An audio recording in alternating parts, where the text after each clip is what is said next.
আসসালামু আলাইকুম রহমতুল্লাহ। সম্মানিত কোয়েল পাখি খামারি ভাই বোন, অনেক সময় আমরা ভিটামিন বি1, বি2, বি6 অর্থাৎ থায়াবিন ব্যবহার করে থাকি পাখির শরীরের ভিটামিনের কারণে।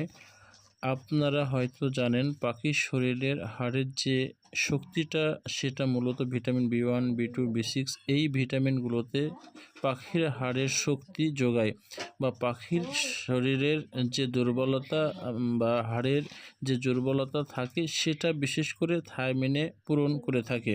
অতএব পাখির যাতে ল্যাংড়া, খোঁড়া বা প্যারালাইসিস না হয় সেই জন্য আমরা থায়াবিন ব্যবহার করে থাকি।